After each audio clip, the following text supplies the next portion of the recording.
get a hold of Kim? All right, we'll call the meeting to order. It's the regular meeting, December 4th, 2023. And I will start with the pledge of allegiance. I pledge allegiance to the flag of the United States of America and to the republic for which it stands, one nation, under God, indivisible, with liberty and justice for all. All right, so we're going to call a brief recess of the meeting in order to take our annual yearbook school picture, and then we'll reconvene as soon as that's over. I looked at the Reconvene the meeting now. Thank you, everyone, for participating in the picture. If I could ask the superintendent to read off the fire department regulations. Sure, we have two exits right here in case of an emergency. If either one of those are blocked, we have an exit back in the room, my right. On that, go out, follow the exit signs to the nearest exterior exit. Thank you. Approval of minutes. We have minutes from our regular meeting on November 6th, 2023. Motion to approve. Second.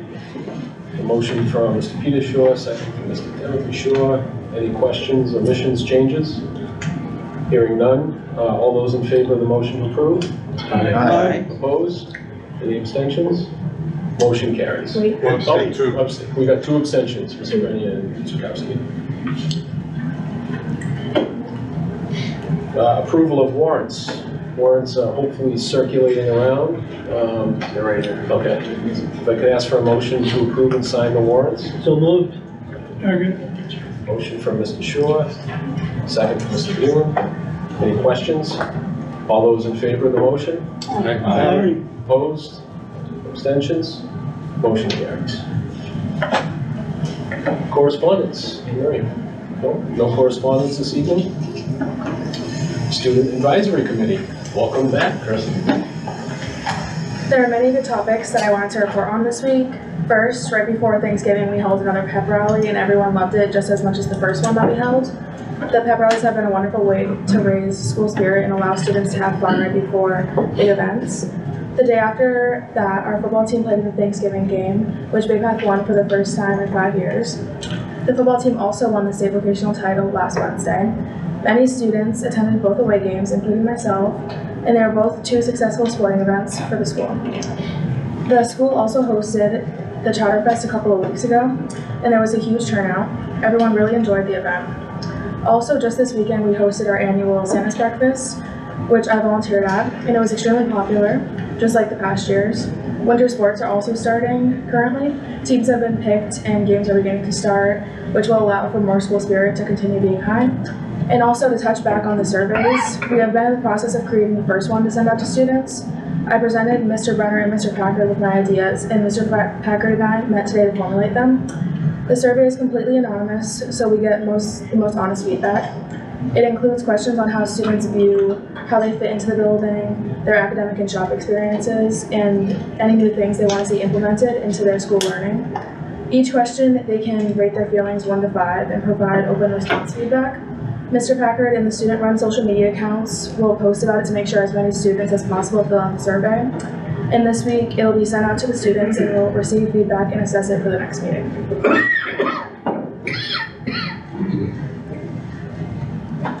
Thank you. Any questions for Kirsten? Seeing none, I look forward to, the surveys are great, especially from the student perspective, so I look forward to hearing those. Thank you for putting that together. Thank you, Mr. Packard, for the support, and Kirsten to help with it. All right, there's no other questions for Kirsten. We don't have any old business this evening, so we'll move into citizens' participation. Do we have anyone here this evening for citizen participation? Okay, seeing none, we'll move into new business. So I do have one walk-on item. If I can ask Mr. Erickson from the audience to come up here, please.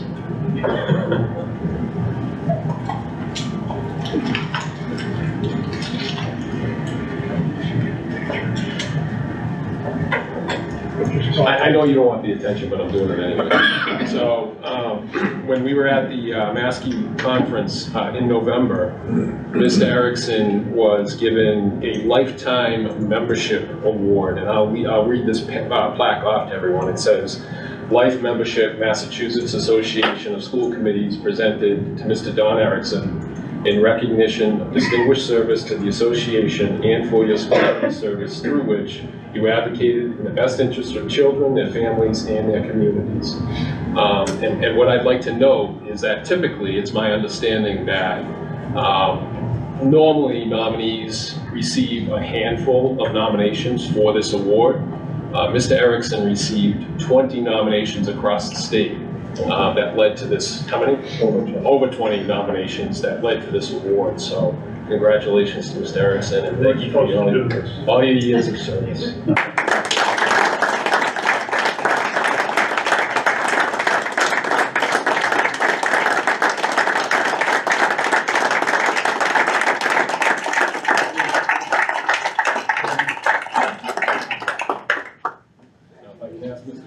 To come up here. So unfortunately, Mr. Grenier wasn't able to join us at the Mass Association School Committee Conference, but he also received a nomination or nominations and an award From across the state. which I'd like to present to him. So this one reads, David Grenier, Bay Path, member of the Maskey All-State School Committee, in recognition of your support for public education, children and families, and personifying honorable elected public service through your work as a school committee member. So congratulations, Dave. Thank you. And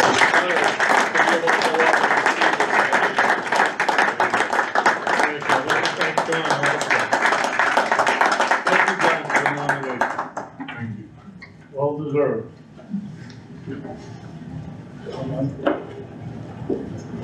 Mr. Erickson. At the general meeting for Division 8, I asked and was granted a moment of silence for two people.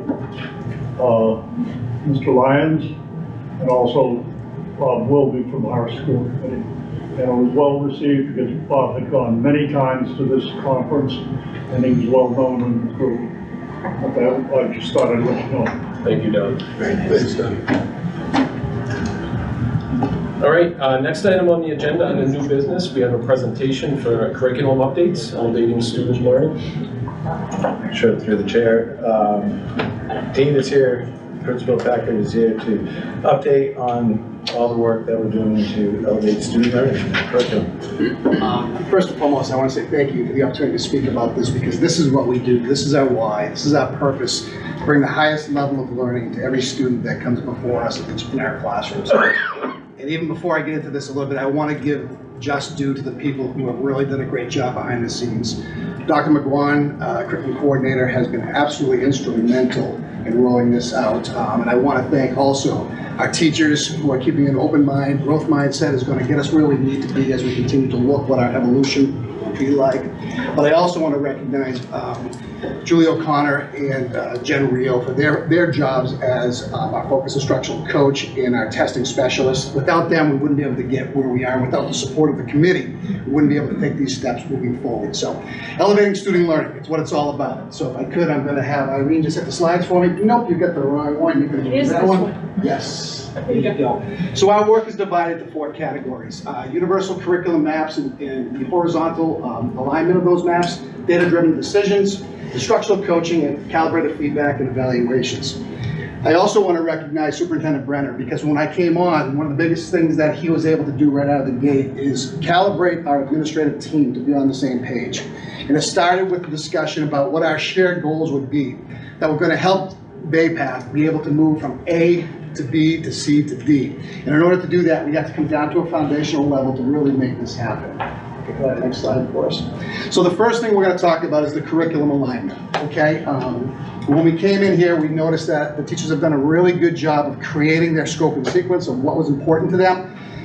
But we noticed that they were in different places with the scope and sequence. And the calibrative opportunity for us is to bring everybody on the same page and to look at a universal design that would support the growth for everybody. And that's gonna be from the vocational side to the academic side, no matter what class.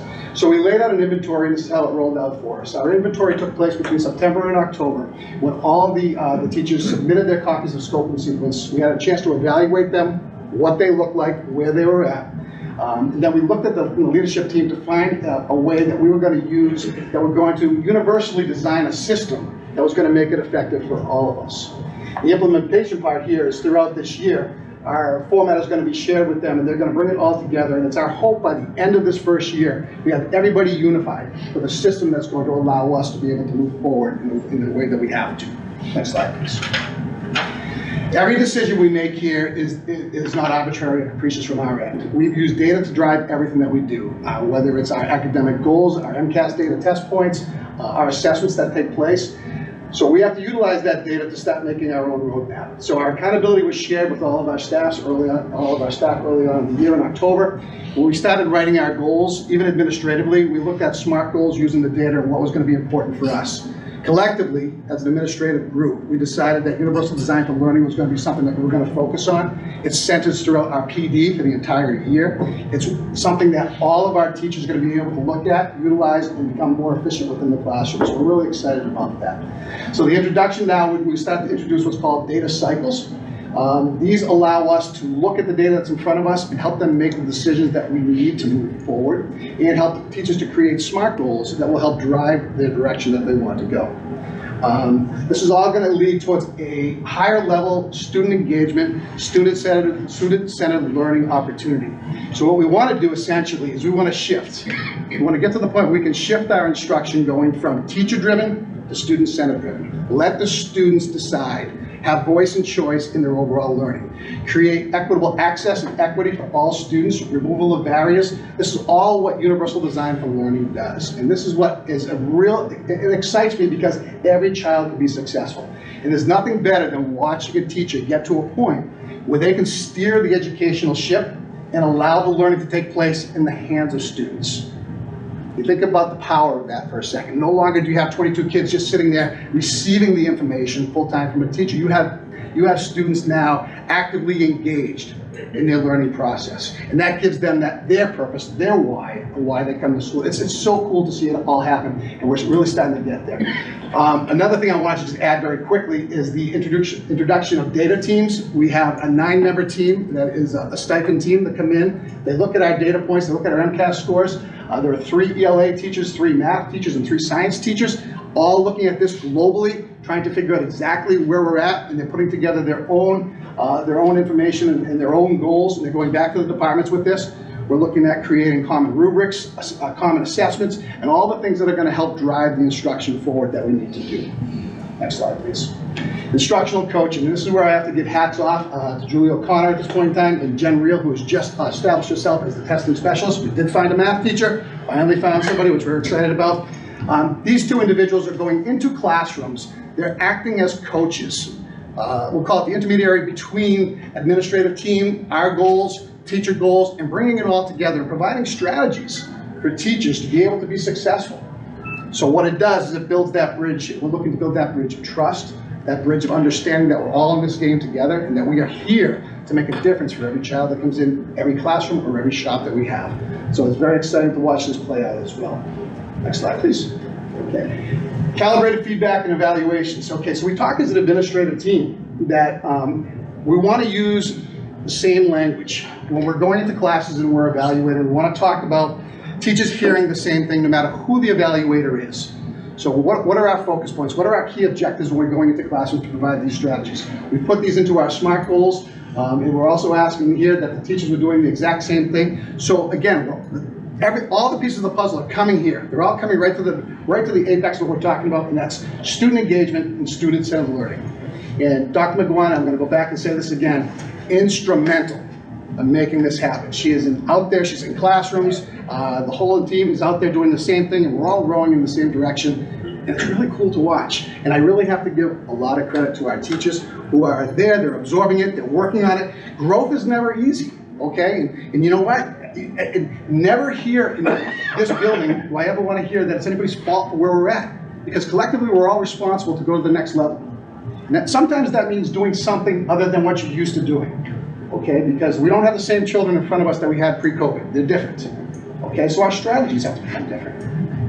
And we're gonna get there. It's exciting to watch.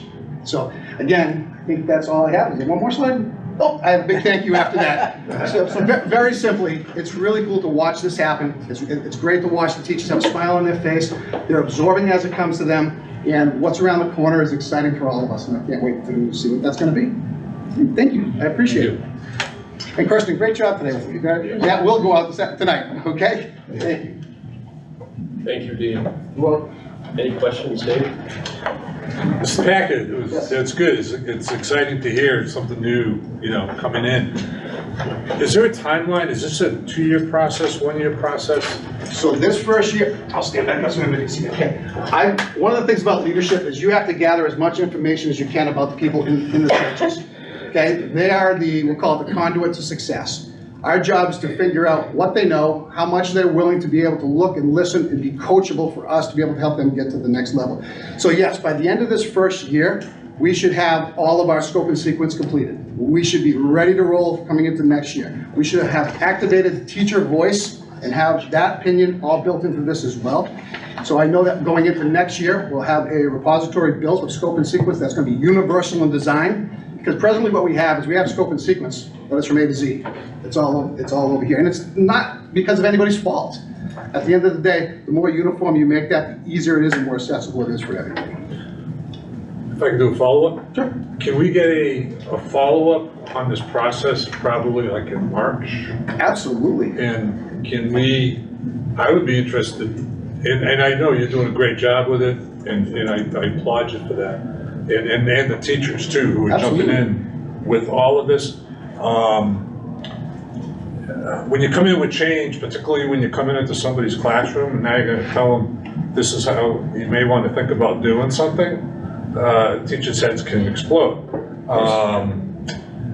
And I get it. So I would be, if it's not too much, maybe I'm off base here, tell me if I am. I would be interested in having a couple teachers come in, probably in March or April, and give us some feedback as to how they see this process going on. I think it's a great process. I think it's a great goal. You can see some, you can really see some improvements out of it. That's just my. So the social studies department and the auto tech department we're putting together exemplars for all other departments to follow, so we're gonna put it out there so they can see it. And the easiest way, or the most effective way for growth is to be able to see where you're gonna go. All right, we got a target, this is what we want to shoot for, and allow people to come in at their access point, just like we do for student learning. Right. We let students come in at their access point and we get them to where they want to be. So this is, that stuff excites me. I'd gladly come back. We can actually get some teachers we can put out there to see who wants to come in and talk about it. But they are the piston that's going to drive this. Oh, yeah. There's no doubt about that. Right. It's small incremental steps, and we start with that foundational level. And I'd be very excited to see what it turns into. We're going to see results in overall student engagement, student learning, just by going through this process. We truly will. And it's refreshing to see, and I love it. And again, I haven't met anybody who's resistant to the opportunity to become better. Is this a program that we bought? So Universal Design, UDL is a concept, and UDL is, it's a state-sponsored program. It's a system of removal of barriers, and it teaches teachers how to get to that point where they can work on making sure that every student is So we successful. have to buy this program? We do. We're going through Novak Consulting, and they are coming in, and they're actually starting a process with us. They've come in twice this year, but they give us the framework for our teachers to work and be successful. But we're also, through our coaches, we're talking the same language that's embedded within that framework. So they're getting it as a full circle all the time, as a blanket wrapped around everybody. Okay, good, thank you. Yeah, you're absolutely welcome. A question. Sure. You said that students of today are not the students of pre-COVID. So I know we've all changed since pre-COVID. I have an idea what you mean, but what do you mean by that?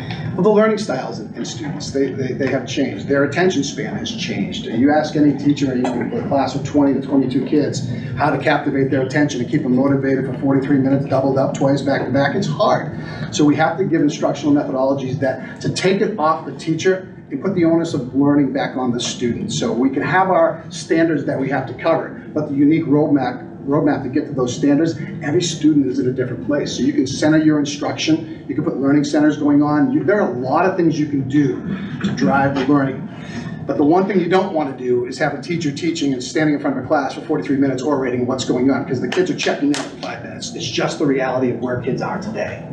So you want to get that activator going, you want to get their attention going, you want them to be thirsty and be hungry about what you're trying to teach. And that's methodology. One of the things that's great about teaching, we'll never take away a teacher's methodology. We want them to be authentic in who they are, but we want to give them as many strategies as we possibly can so they can really get every student in front of them, which I find, and children have changed.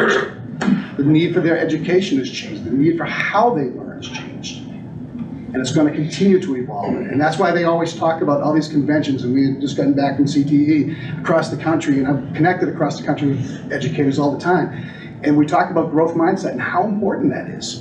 And as we continuously evaluate, we're all on cycles and journeys of continuous improvement.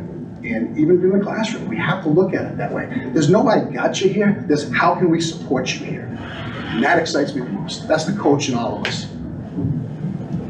Yes. Have you found that it's becoming part of the conversation and the vocabulary of the teachers? Not yet, we're getting there. All right. Yeah, we're definitely getting there, and when we start talking about what highly effective teaching practice looks like. Sure. Yeah, and again, what they're doing isn't always wrong. How do you expand upon what they're doing? How do you build capacity within each and every educator in the building? And it starts with a simple relationship building technique with kids. Kids don't care how much you know until they know how much you care. And I don't care what you teach, I don't care if it's shop related or academic related. A teacher that connects with kids is going to get more out of every child that's in that classroom than a teacher who doesn't. It's what we, even in leadership, if you connect with people, they're going to listen. They're going to want to hear what you have to say. So again, that's the evolution of growth. Thank you. There's some tremendous people here to speak. Yeah. Does this have the driving flexibility for the students that have variable learning capacity? Absolutely. And that's where the methodology comes in, and that's where the ability to fluctuate with your assessment practices and look at it. We don't always have to sit a child in the back of a room and take a test on a Friday. I mean, that's structured old school mentality of learning. You can have ongoing formative assessments to understand, so students can see or teachers can see that students understand what's being taught. And there's so many ways to do it. There's just so many ways. I mean, traditional teaching is fading. But the concepts of it will always be embedded with this new evolution of what we're looking at for teaching and connecting with kids. And again, it's like, how do you stay on top of your game? You continuously learn, you continuously evolve, you continuously look for new ways to be a difference maker. So we call influencers. We're all influencers. How do you do that? How do you elevate every student in front of you? It's done by connections, and it's done by understanding content and being willing to do something that's different. And that's our job, and that's our goal, to build every teacher up to be like that. And it happens in pockets throughout this building all the time. It really does. So it's not anything new. It's just we want to get everybody talking that same language. And we have a really good team, and Superintendent Brenner has been instrumental in making us all come together and talk about that. So again, we continuously do that. It's good stuff. It's exciting.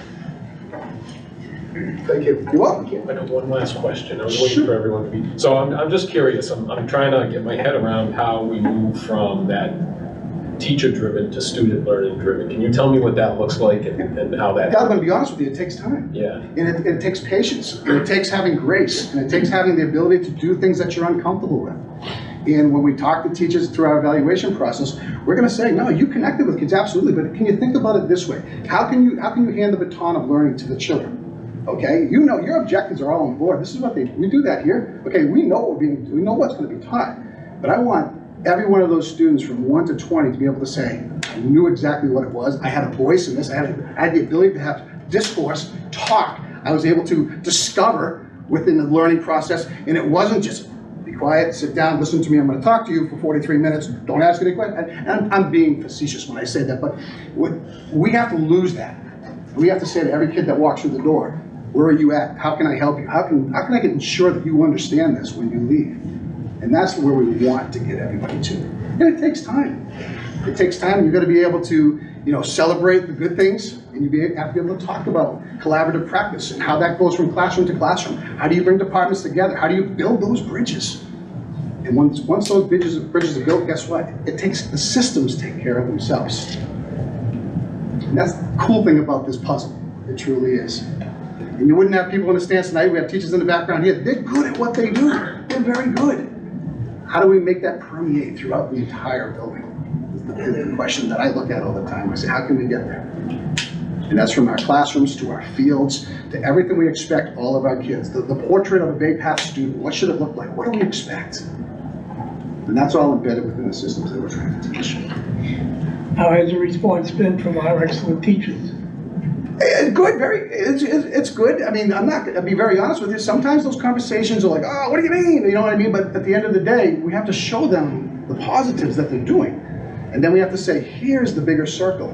Okay, how do you move from here to here? How do you get around doing that? And I do think, I haven't met anybody who has not been professional enough to understand that we all have to continue to elevate ourselves to be the best for every kid that's in front of us. And it's good stuff. It truly is. You can walk through the halls anytime you want. You're gonna see good teaching going on. We just want to have good teaching with that common language for everybody, every pocket of this building. When we get there, test results will take care of themselves. We want to embed critical thinking and problem solving in everything that we do. We want kids really thinking. We want kids discussing. We want them discovering. Have inquiry-based conversations about what's being taught. And I know that Dr. McGuire would probably pull me off stage right now and say, okay, enough, we got enough going on. But it's a slow process. The first year is all about gathering a lot of information. It truly is. And ensuring that we get teacher voice and teacher feedback. We want to get student feedback. We want to get parental feedback. We want to build that strategic action plan that drives us for the next 3 to 5 years. That's where we're heading. Thank you, Dean. You're welcome. Very interesting. And we'll definitely come back, and I can't wait. I would love to have teachers talk about their experiences with this, and I'm sure if we put it out there, they would love to, because they're the catalysts here. Okay? Thank you. You got it. All right, next on the new business, we have policy JF, admissions. Sure. Through the chair of the negotiation subcommittee and the superintendent director recommends the school committees vote to adopt JF admissions policy as presented. So moved.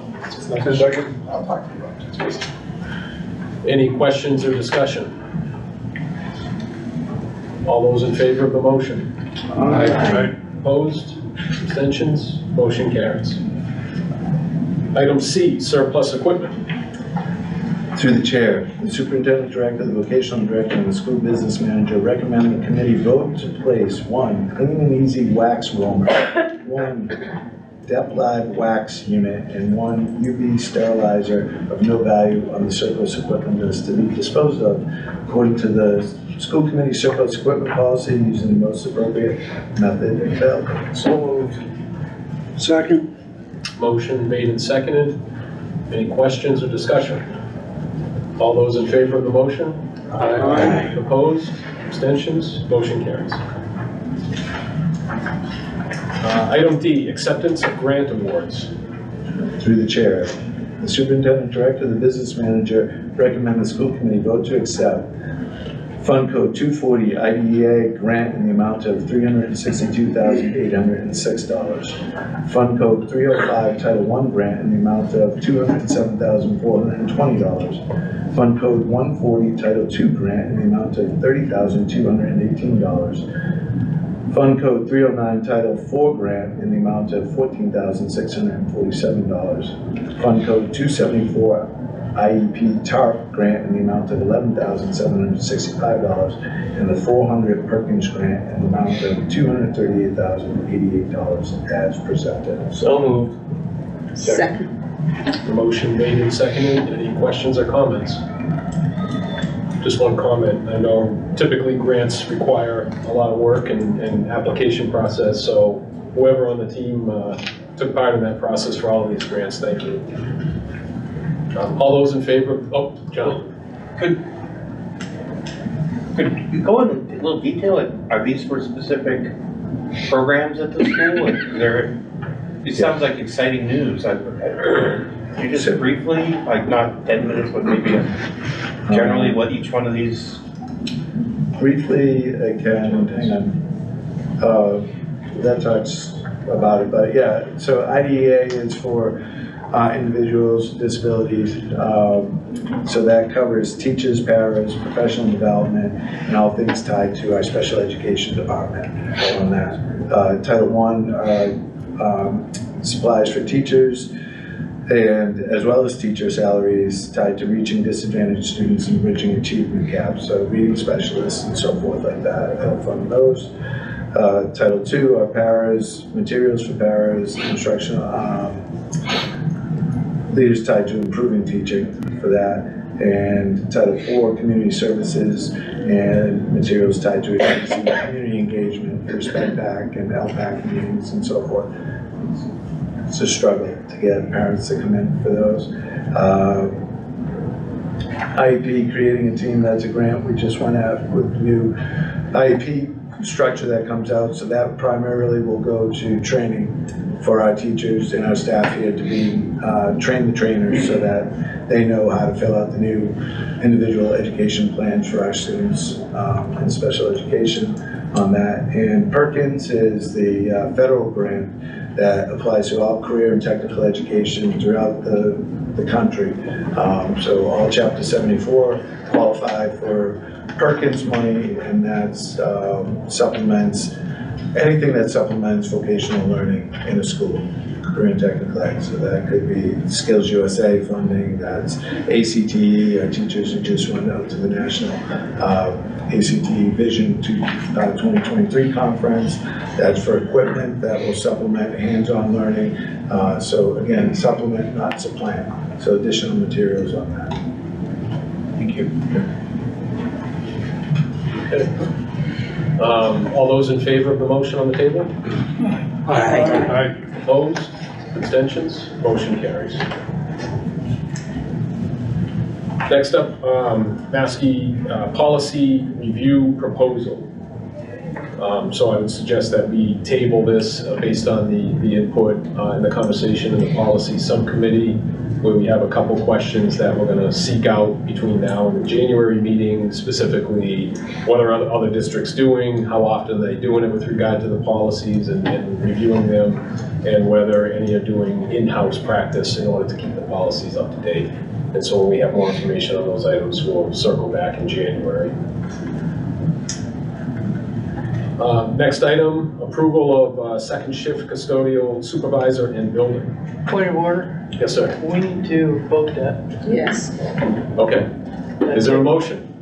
So moved. Second. Any discussion or questions? All those in favor? Aye. Opposed? Abstentions? Motion carries. Thank you. Now we can move on to item F, approval of the second shift custodial supervisor and building. Through the chair of the negotiation subcommittee and the superintendent director recommend the school committee vote to approve the second shift custodial supervisor and the building superintendent's employment policies as submitted. So moved. Second. We have a motion and a second. Any questions or comments? Seeing none, all those in favor of the motion? Aye. Opposed? Abstentions? Motion carries.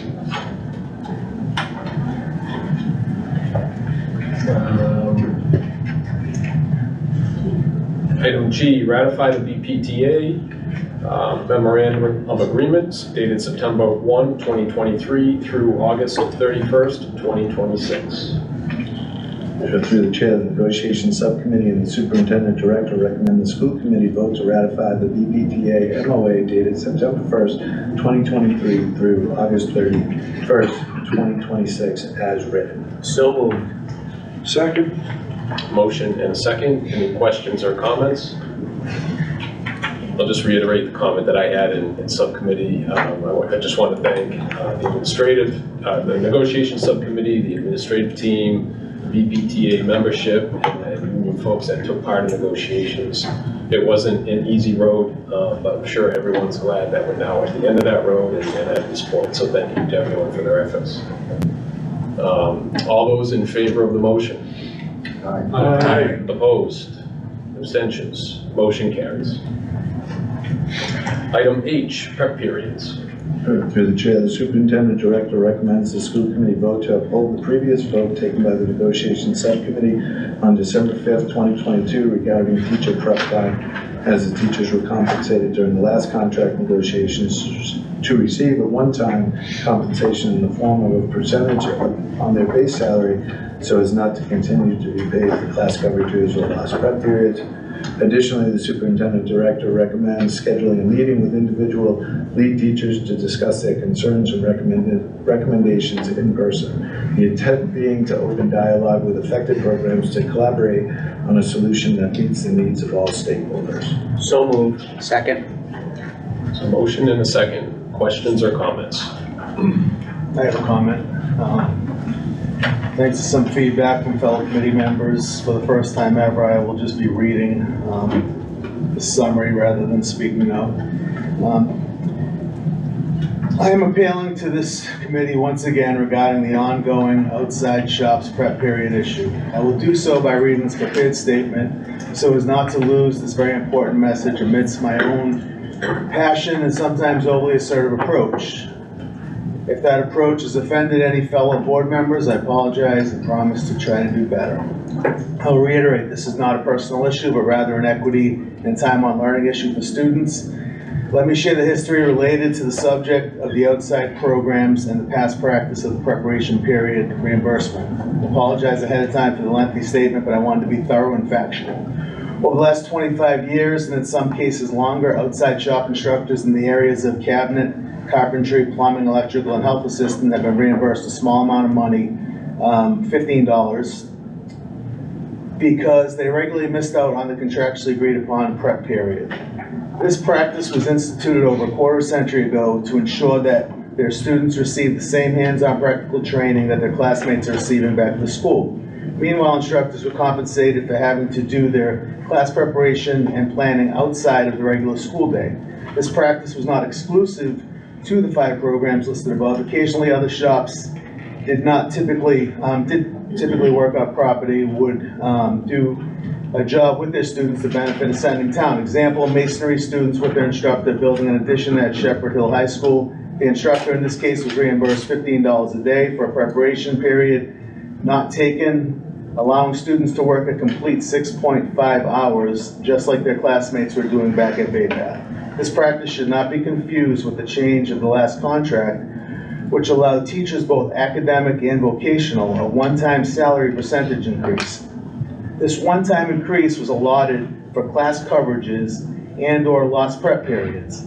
Certainly, no teacher would be expected to miss their daily prep period without compensation for the duration of their teaching career, with that minor one-time salary adjustment to compensation. However, this is exactly what would happen if the outside instructors were to accommodate students and allow for an uninterrupted 6.5-hour daily on-the-job work experience for their students.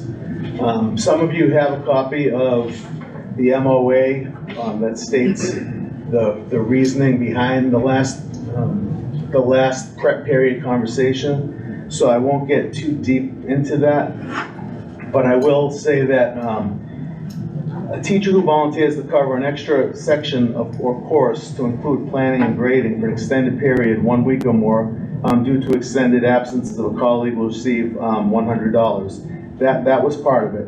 Let me finish off with, in connection with the changes to coverage, base salaries will increase in addition to agreed cost of living increase of 0.5% effective September 1st, 2020.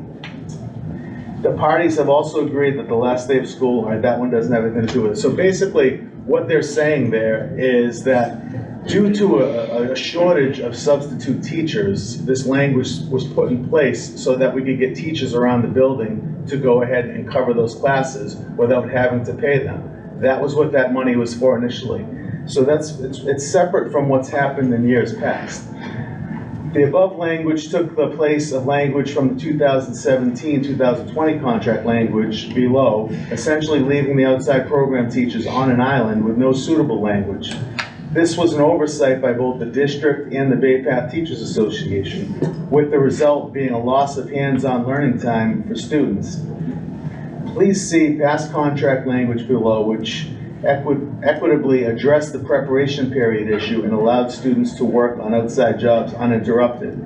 I would ask that we please look at adding an amended version to number 4 of that contract. It should read like this: vocational instructors who are working on an outside project and are unable to take a preparation period will be paid the coverage stipend for each missed preparation period. This may result in a maximum of one coverage stipend in a single day. So what the old language said was, vocational teachers who are working on an outside project and are unable to take preparation period and/or lunch will be paid the coverage stipend for each missed lunch and/or preparation period. This may result in a maximum of 2 coverage stipends in a single day. All I'm asking is for that preparation period so that the students can remain working on the job site.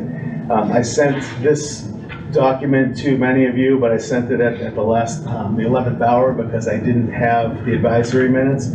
But if you look at the advisory minutes, which I condensed to just speak to this one subject, you will see that instructors, students, and advisory members are all on board with what I'm saying here.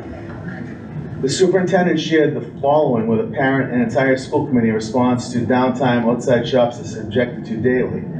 There will be times that either a qualified applicant isn't received due to weather, scheduling, or force majeure, that going to the house build is not possible. This means that all construction trades need to be prepared to continue active instruction of the Mass State frameworks within their properly equipped shops until such time house build resumes. Instruction of these frameworks should not and cannot rely solely on live work or outside projects due to the unreliability of such work. The instructors have the ability to spend as much of the instructional day as they desire on the house build project. So basically what we're saying there is that they don't have to take that prep. Please know that instructors are covered under the collective bargaining agreement that defines their instructional day. The collective bargaining agreement guarantees each instructor has 1 preparation period per day to prepare lessons, develop grade assessments, and/or track competencies, among other daily instructional tasks. It's up to the instructor if he or she wants to access that time during the day and if and when they schedule that time. So when or if they do schedule this time, the department provides another qualified instructor to cover the students and confirm that they're engaged in relevant and rigorous learning. Well, if that's happening, then another instructor is going in to teach those students while this instructor takes their prep. Well, that instructor is coming away from their shop area where they are typically co-teaching with 20 other students, with a teacher and 20 students. So we're actually taking away from that as well. I wholeheartedly agree that there will be times when students will need to come back to their respective shops for many of the reasons listed above. This is understandable and acceptable. What is not acceptable is scheduling time back in the shop daily when there is in fact outside hands-on learning available. The non-hands-on frameworks mentioned above can and should be adequately covered during the regularly scheduled related classes, as is done by the other 850 students at Bay Path. In other words, there's a whole week set aside where related takes place for those other students. So these couple hundred students are kind of being singled out here. Anyone who has ever spent adequate time in a vocational setting knows that the majority of the students prefer the hands-on aspect of their career area over the theory portion. In fact, many students struggle in both academic and related theory settings. Therefore, they look forward to their shop weeks and the escape that provides. These 200 outside crew students should have the same opportunities as their peers and not be subjected to daily reflections or the like. If the students are returning to the shop daily for hands-on training, then we are using material unnecessarily and taxing shop budgets. Conversely, all outside projects supply these materials. The shops do not adequately have space for 40 students. If you take a walk through electrical or carpentry or cabinet making, when there are 20 students, there are regular 20 students in there working, you can barely move in there as it is. So when you think about bringing 20 more students into that situation, it becomes a disruption, even if it's only for a 45-minute period and they're sitting over in the corner. I've seen the disruption even when the students are just waiting to get on the bus to go out to their job. There is not adequate space. That has been stated by the instructors, by the advisory members, and certainly by the students. The simple answer is to address the situation as an amendment to the contract. The current practice is clearly not acceptable to the advisory committees. From most of these programs, as they have shared their disapproval in the advisory meeting minutes, which many of you have a copy of, again and again. Over the course of 2.25 years, they've stated this. Please see the advisory minutes at the end of the document. The advisory committee role is clear. They are here to help guide the programs. If we continue to ignore them, we may risk damaging our partnerships. They have been saying the same thing over and over again. And I fear that it's going to be like some of the other situations that I brought up, where it was 3 years that the advisory members were saying the same thing. We addressed some of those situations, which is great, and I appreciate that. But this is one of those ones where I'm concerned that they may start stepping away if they're unheard.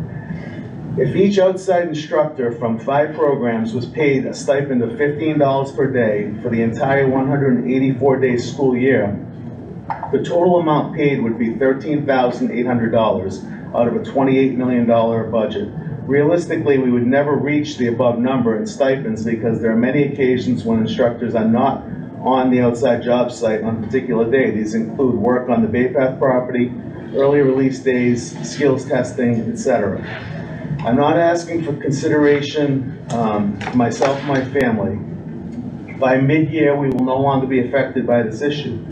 I am simply asking that we do what is right for all the students who will be affected this year and in the future. They should not have to pay for this obvious oversight. And again, that oversight was not just on our shoulders, not just the district, it was also the BPTA. I don't know how this ever slipped through the cracks. Someone didn't say, how is this all going to play out for our students? And I'm just going to read a couple lines from the advisory committee.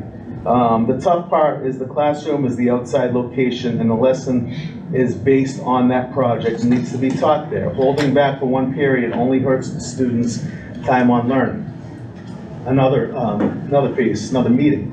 It was explained that one solution is to write reflection papers and, if possible, do projects in the shop. The reflection paper is taken away from the hands-on element. As far as trying to work on shop projects, there is some value, but the students get started and then have to pick up and leave, and they only have 15 to 20 minutes of hands-on versus the full period. The committee recommends to go back to how the school's outside program had been run. Another one, they highly recommend that students be able to be at a job site for the school day. It will promote growth and hands-on skills, which is very much needed in today's industry. They feel their voices are not being heard regarding an issue that ultimately hurts students' hands-on learning potential. One more. Due to the district's new prep policy implemented these last 2 years, we are losing 19% of estimated hands-on time based on 16 students in a 5-day school week. This equates to 57.5 hands-on hours lost each week. So that's it. That's my final go at this. Again, this is not for me. This is for, I know how this is supposed to work. I've done it for many years. As I said, I even threw masonry in there when my fellow instructor went out and did that. It's the way it works. The students get that continuation of education when they're in one spot for a full day. So I would just ask for your consideration on that. I assure you that there's not enough room for them to get that hands-on training in the classroom, not safely. They become a distraction for the other students in the shop. And really, we're talking about pennies on the dollar. From time to time, we throw around $10,000 like it's nothing. And as our wonderful business manager said earlier, sometimes it's a matter of just switching from one account to another, transferring. I've done that for many years in my past district. It was nothing to transfer money from here to there, and certainly we could. We still have some time to prepare for that for next year. But I think the sooner the better that we get an MOA in place and get these kids back to work. It's just the right thing to do. And lastly, I just don't want to turn our backs on the advisory board. I knew this was taking place because I visit every shop in this building during advisory meetings. And each time I went into the construction areas, I was getting some of the same feedback. So that's all I have. I appreciate any consideration, not for me, but for the students. All right, thank you, George. I've got 2 people, Jeff, and then we're going to go over to Ben. I think he's wanting to. So, George, first thing you started with was a nice written statement saying it was going to be nice and laid out, and thank you for that, because it was easier to follow. That's just from my end, I'm not speaking for anyone else, but that was great. The biggest thing that you hit on that I hear is that it fell through the cracks between school committee and BPTA. So I understand that the students are the ones affected, but it didn't make it to the table in the recent negotiations, which finally ended 2-3 votes ago with us agreeing to the MOA. I like what Kyle presented as part of this motion, just because it involves the individual discussions with the people that are mostly affected by it. You're passionate about what you're looking to do, I truly follow. But it didn't make the cut with the laundry list of items that we just hammered through for how long negotiating with that union. And that's the part I'd like to see what the individuals truly affected with it come out with. Okay, not the students. The students are the ones that are ultimately affected. But the teachers, the instructors, the ones going out and doing those off-site projects. Let's see what we get for feedback as part of this motion and see what we can do to come up with a system that works. Through the chair, if I could just quickly respond again, I'm going to keep it down.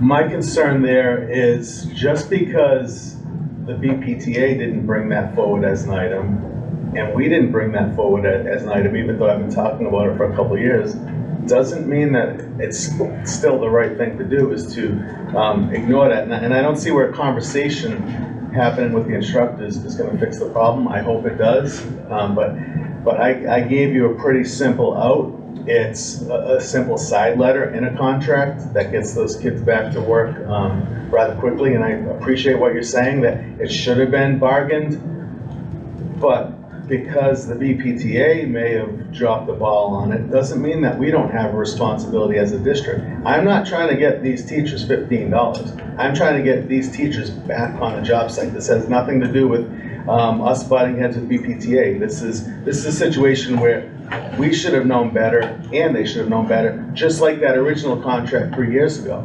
So I just don't think that we can continue to hurt students, that's all. And this is hurting students, that's all. Thanks, I have 2 parts, but one through the chairs, but the superintendent could reread his proposal. I'd like to rehear that one more time. Sure.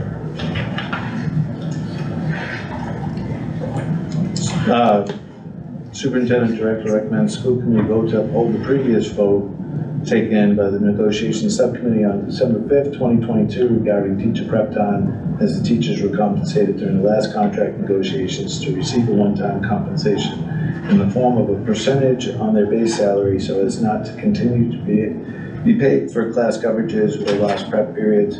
Additionally, I recommend scheduling a meeting with the individual lead teachers to discuss their concerns and recommendations in person. The intent being to open dialogue with affected programs to collaborate on a solution that meets the needs of all stakeholders.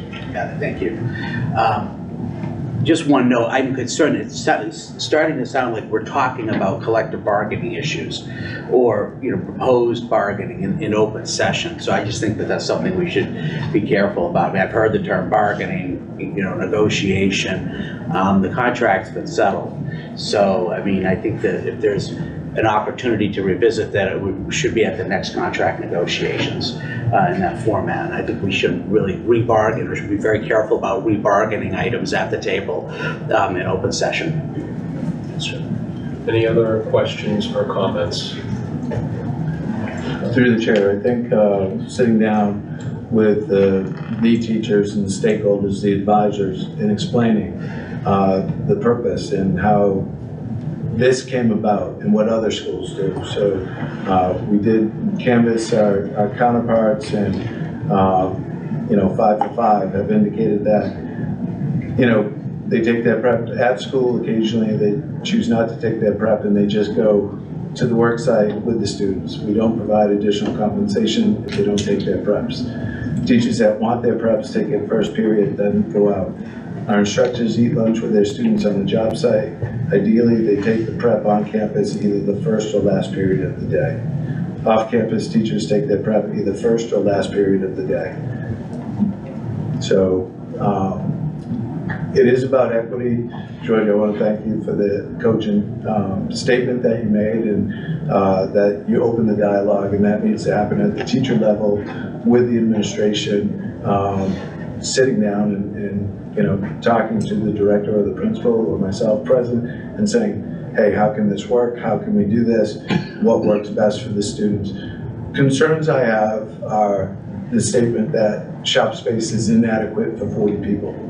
So on any given day, live work cannot happen, may not happen, change in policy, change in, whatever. If we can't accommodate the number of students we have in those shops, to be in those shops to do it, we don't have shop space for those students. So there is a concern. There is, equity. It is happening in the shops that don't go out. Someone comes in and they take their prep, and the students, don't always get to continue on working on that car. They have to go into related and do some related work or do some career essentials work on that. So how do we meet the needs of both? That teachers have adequate time to prep with the changes coming in and looking at UDL and differentiating and inputting the competency tracking and the grades. That they have time and that it is fair that they don't have to do it outside of the work hours. That those who want it have access to the tools and the equipment they need here. So how do we address those? That conversation begins at the teacher level. What are your needs? What are your requirements? What are your suggestions? And how do we meet those needs? It's happening at the 5 schools with campus. I'm not saying that that's an end-all be-all. What can we do on those times that we do that? Question for Mr. Brenner. The way I'm understanding this, and correct me if I'm wrong, George, you're requesting they get the stipend if they give up the prep time to go to the field, but the onus is still on the instructor as to whether or not he will or will not, or she will or will not take their prep time. Is that correct? Those that decide, again, with the other schools, those that decide that they want to go right to the job site and they'll do their prep on their own, everybody has that option. Okay, so, but that decision, it relies strictly with the instructor, not with anybody else, regardless of whether they're given or not given a stipend for that. So, where I'm going with this basically is that even if the stipend was allocated, there's no guarantee that that would bring the students out of the shop to the field. The instructor may choose to better his shop by using the prep time as opposed to field time. So through the chair, exactly.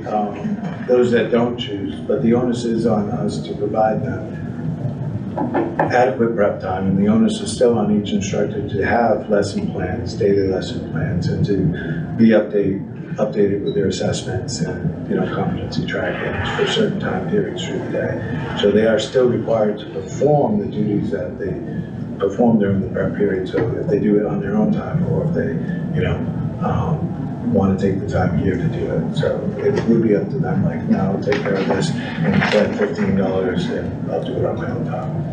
And it'll just be at the job site. okay, thank you. John? Couple quick questions. Since that 2022 agreement, have teachers been compensated within the building for going into a class and covering for prep? No.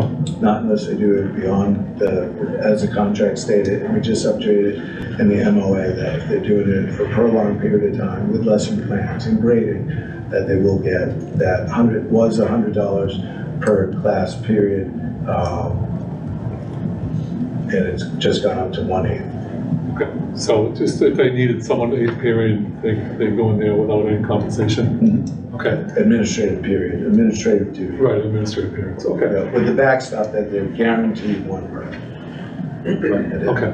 Of the 5 schools that you talked about, how many of them have a house building project? 1 definitively has a house built, the others have multiple offsite jobs. Because the reason I bring that up is because, as Mr. Scobie brought up, he brought up a number of what it would cost if we were to give them the $15 a day. It's the carpentry program that really goes out there every day of the school year. That they're there. Electrical, plumbing only go out on an as-needed basis. So, electrical is very busy in the school. They're all over the place. So it's only, that number's even less than what Mr. Scobie presented. And like I said before, for the $15 that they're requesting, and I know I said it before too, that Mr. Brennan has this right to say no, but I really believe that $15 is well spent to get those kids out of the building. If there are problems with them, what they're doing out of the building, then that has to be taken up with the teachers, individual teachers. But for the $15, I really believe that I would like to see, and again, it would be nice if, maybe in Mr. Brennan's conversations with these guys, that, maybe he'll see that and reinstitute that policy of giving the $15 to these teachers for giving up their prep period. Because it's well worth giving up a prep period and getting the kids out a little bit earlier than having them come back. Thank you. Through the chair, and I'm not trying to be a wise guy, but that's less than a babysitter would get. Any other questions or comments? All right, just as a reminder, we do have a motion on the table to, in favor of the recommendation proposed by the school, by the superintendent. Does anyone need a refresher of what that motion is? Seeing none, all those in favor of the motion? Aye. Opposed? Hey, I see two, Don and George. Motion carries. So the only question I would have on that, Kyle, is a timetable around that discussion, and because I don't think we want to leave it open-ended. I think it would be good to have some closure on what that discussion generated and what that timetable would look like. Sure, we can have those meetings in January for the February. Okay.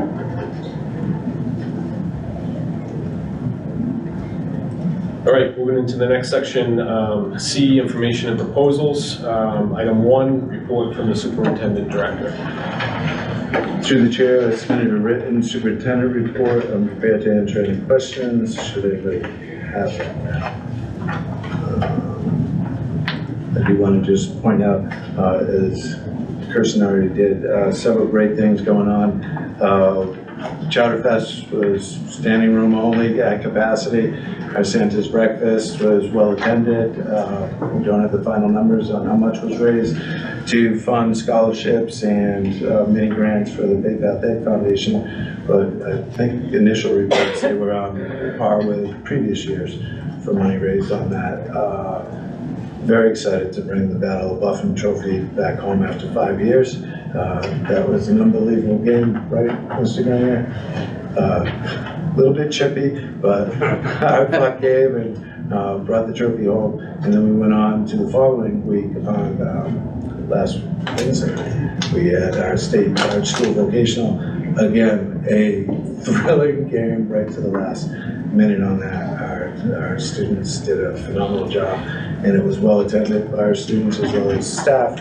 And for the second year in a row, we are the state champions for large school vocational schools. And that came right down to the final play. It was a defensive play on our side to maintain the 42-41 lead on that. So a lot of great things going on. I did call out that the chair and myself attended the Mass conference, a lot of great sessions, and we did have the added benefit of recognizing, Don Erickson and Dave Grenier with their recognitions on that. So a lot of great stuff happening. Any other questions for the superintendent about the report? Anything in the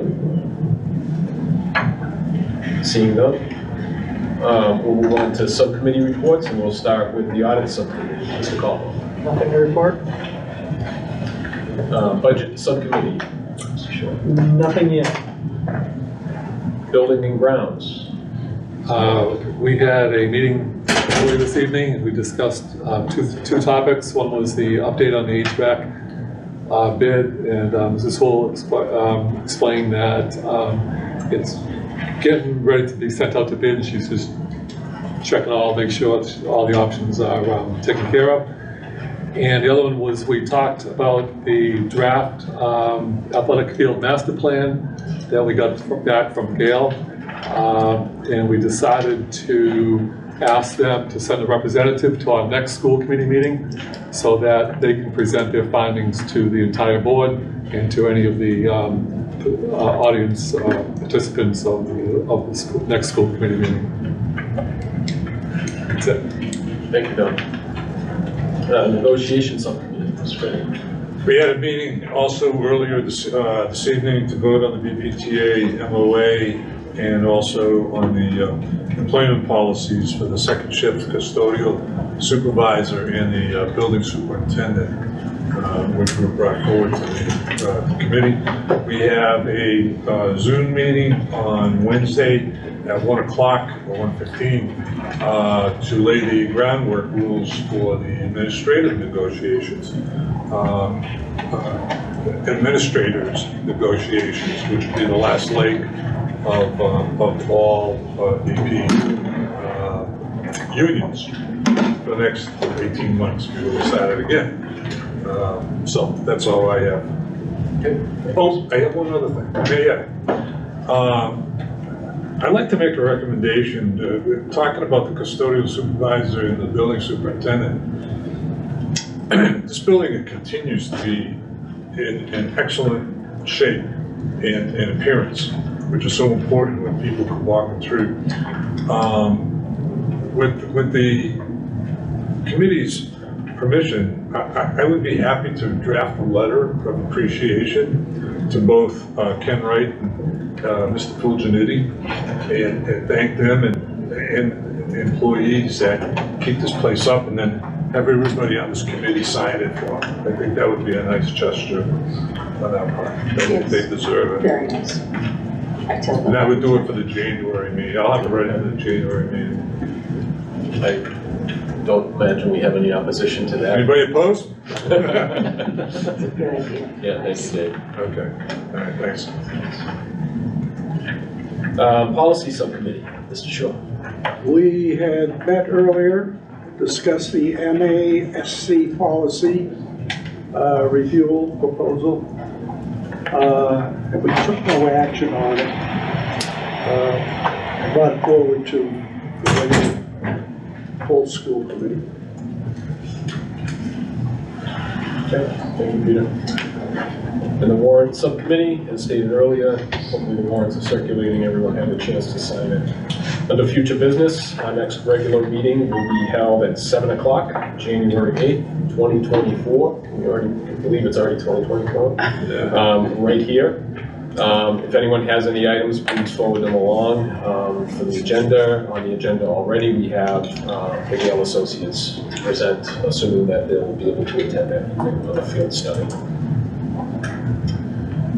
Remarks from the superintendent director. Through the chair, again, congratulations to Don Erickson and Dave Grenier for your recent recognitions, well deserved. I do want to wish everyone a Merry Christmas and Happy Holiday Season. And I want to thank you all for your support and your trust. And I just want to let you know that great things are happening at the school, and I really look forward to the changes that are coming about on that. And with that, I have a couple letters I received. I received a letter from the Town of Charlton Board of Selectmen. We were notified by our police chief that your students have once again helped the Town of Charlton with a big project of replacing an engine in one of our cruisers. Our vehicle fleet is essential to all the operations that need to be met in town. Having the cruiser out of service has a notable impact, but with your assistance, it's back up and running. We greatly appreciate all that the school and students do to help the town with a variety of our projects. Please give our thanks to all involved. Signed by the selectmen chairs as well as the town manager from the Town of Charlton on that. I have a letter from the Commissioner of Education, Jeff Riley, on behalf of the Board and the Department of Elementary and Secondary Education and the Office of College and Career and Technical Education. We would like to thank you for your interest in the Career and Vocational Technical Education Advisory Council. And this is to Mr. James Tripp, our own Director of Career and Technical Education. We would like to appoint you to the council, Career Vocational Technical Education Advisory Council with a term beginning October 25th, 2023 and ending June 30th, 2025. With your expertise and contribution, the council can make recommendations to enhance the department's missions, goals, and priorities. So congratulations to Mr. Tripp on this recognition.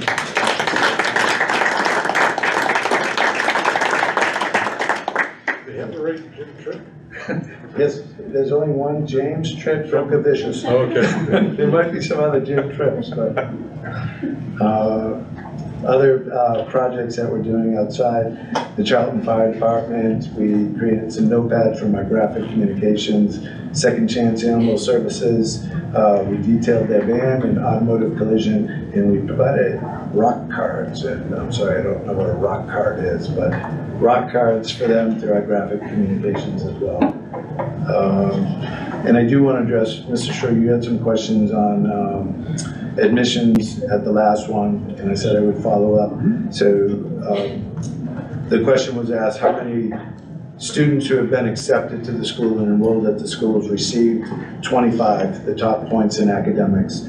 So of 360 students accepted to the school received a letter of acceptance. 46 students received 25 total points in academic category. That's a percentage of 13%. Of the students who enrolled at the school, 32 of those received 25, so 10% of the students received, the perfect score in academics. The question also was asked, how many of our students are going on to higher education versus workforce?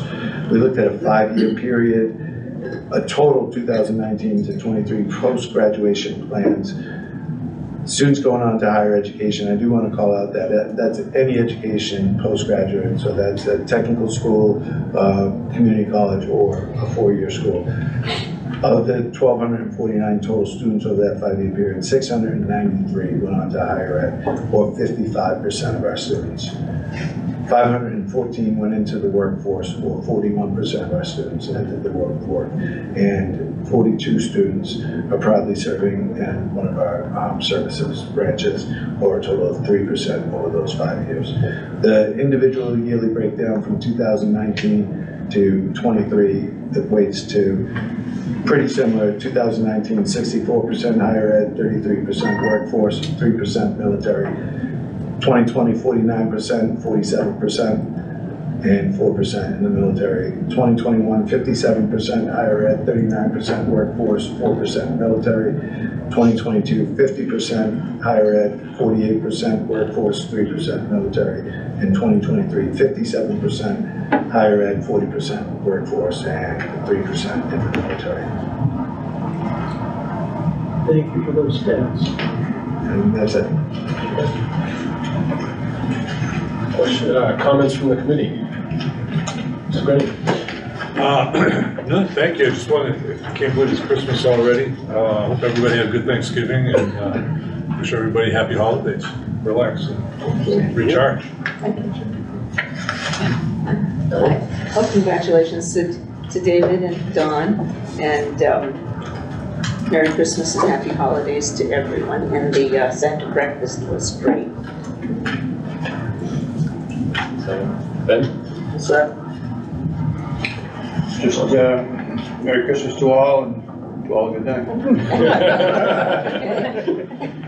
Anna Marie? Congratulations to Dave, Dawn, and Jim. All great news. Good to hear. And Merry Christmas, everybody. We'll ditto that. Don and Dave and Jim. And happy holidays. John? Congratulations to those of you that have gotten the well-deserved attention. I don't think that always happens. I like that you providing credit to people that keep the school. I think that's very important from top to bottom in an organization. Hope everyone has a great Christmas, and I look forward to seeing you all in January. I'd just like to do a quick summary of my trip to Phoenix to the ACT conference. First of all, thank you, Peggy, for the great organization and helping to facilitate that. As far as itinerary and that type of thing, I don't think it could have gone any smoother based on all the work that you did in the background, so thank you for that. Mr. Tripp, what a great facilitator, kind of the team leader out there leading us around, and just a great job. Got to meet a couple new people, Sue Lynch, reading specialist, and Dean Packard, the new principal, so that was nice. Got to hang out with some old friends out there, but learned a lot. Went to some nice seminars. Rubbed elbows with the ACTE president as well as the Massachusetts president, and went to some good seminars based on work-based learning, creative career spaces, in other words, how you could redesign some of your career areas and buildings, and work ethic, which was another good one. There were many more than that, but those are the three that really stood out to me. But just a great opportunity. We had a good time. Some great people that work here at this school, and I can't say enough about the trip. So I would recommend that to any of you if you get the opportunity. It's a little bit better than the MASC if you've ever been, just slightly better. And lastly, well not lastly, but next I'd like to thank all my colleagues here for entertaining my prep period conversation for the very, very last time. And I wish you all a happy holiday season, Merry Christmas, and I'll see you in January. Jim? Well, we'll do it in reverse. Merry Christmas to everybody, or Merry Hanukkah, or whatever it is you celebrate. Don and Mr. Grenier, congratulations on your well-deserved awards. Mr. Tripp, same to you. And I would like to point out and congratulate or compliment Mr. Packard on his presentation tonight. The man's energy is just infectious. And if everybody in the school is getting revved up the way he revs me up, I mean, then we got something good going here. And I really think it's great. George, great presentation tonight. I know we bumped heads quite a couple times here, but it was a good presentation tonight, and a good resulting conversation, I think, was beneficial to everybody. That we had a chance to discuss it and do it in a calm and reasonable manner, and I think we'll find that the outcome that comes out of what we did vote on will be beneficial to everybody involved, and it'll be more fine-tuned to the individuals. So. Again, happy holidays, and have a good trip. We'll see you later. Thanks, Joe. No. Well, I'd like to say and repeat the comment, very happy to hear for Dawn and David to get personal recognition. Very comfortable being on the board with them, and I want to wish all of the Bay Path a Merry Christmas and a very happy and healthy year of 24. Thank you, Al.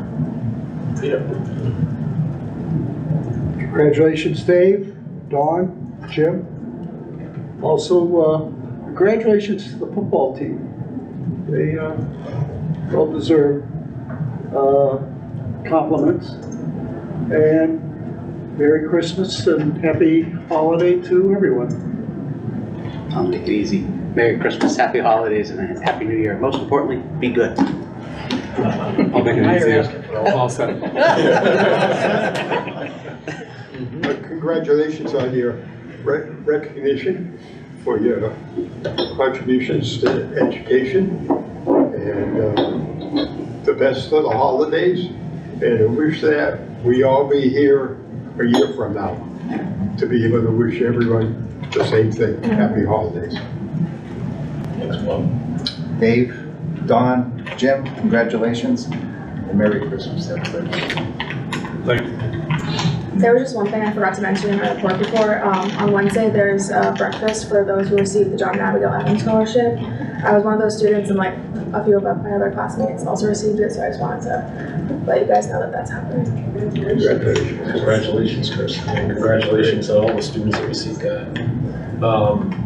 I'm gonna ditto all the congratulatory sentiments and happy holiday sentiments, and on top of that, I'm gonna kind of echo Jim's comments. I really appreciate and thank Mr. Packard for the curriculum update. And I really, really look forward to the March, April timeframe with the update of where we are at that time, and especially if we can have teachers be a part of that too. I think that would just enhance it that much more. So, thank you. And with that, Motion. motion adjourned, seconded by Ben. All those in favor? Opposed? Unanimous. Motion carries. We're adjourned. Thank you. And Merry Christmas, Happy Holidays. You're welcome. Enjoy yourself, you know.